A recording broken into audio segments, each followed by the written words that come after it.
Hey guys, this is Sarah, and today I want to give you the mindsets that it takes to really enjoy studying. Um, and there's a reason why I want to teach you this instead of all the basic little tips that they give us that we know on how to study, because I would just be the millionth person to tell you that. Eat well, get a night amount of sleep, don't cram before a test, study every day, designate a space, organize it, don't have any distractions. All those little things that they tell you, those are important to know so that you know how to study well. But I want to give you the tips that will help you actually love studying and want to do it. The tips that will motivate you to want to do it in the first place. So you can look up how to do it on some other video, some other source. If you want to learn how to study well, go look at that. But I want to give you the tips that will help you really love studying, and that'll motivate you so much. Okay, let's get started. Okay, so the first one is I want you to see how studying now can benefit you in the future. So think about your dream career, what it is that you want, and maybe you will need discipline for this career. If you want to live excellently and you want to do your career well, let's say you want to get promoted, let's say you want to start a new business, you will need discipline to stick through the challenging little parts of your career because those are bound to happen.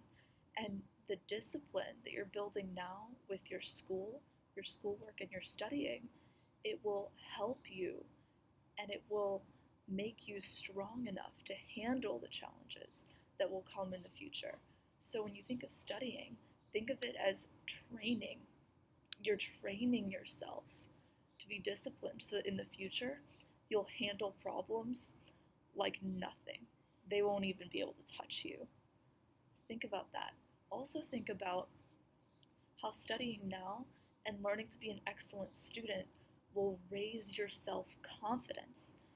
You'll believe, hey, I did this really challenging thing.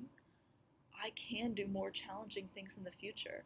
And I will always carry this sense of confidence and pride with me because I can be an excellent student. Think about how that would make you feel in the future. You'll probably be more likely to take risks, take opportunities that otherwise you wouldn't have. And that's so crucial when it comes to being happy and successful. Um, Another point, and this is one that I notice a lot of people really getting getting wrong, is they don't study what they love.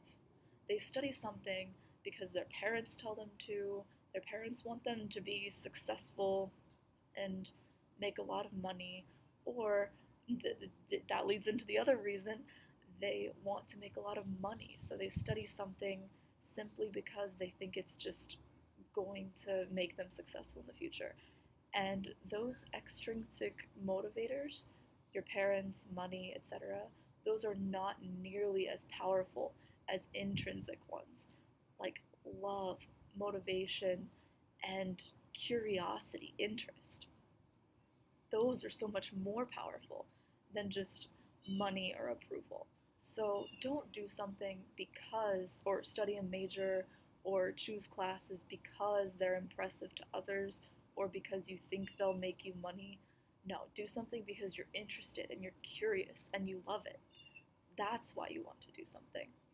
Um, and I have another point about, okay, so let's say you have chosen to do what you love. For me, it was choosing to study philosophy because I loved it instead of studying something that would, you know, be more likely to get me a stable or high paying job.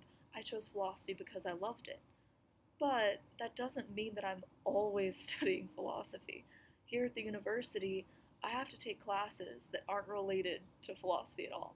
I had to take some science classes, some math classes, language classes, because that's what I need to do to get my degree. So, what do you do when you've chosen to do what you love and you can't wait to do it. But there are some things in the way that you're like, ugh, do I really have to do this?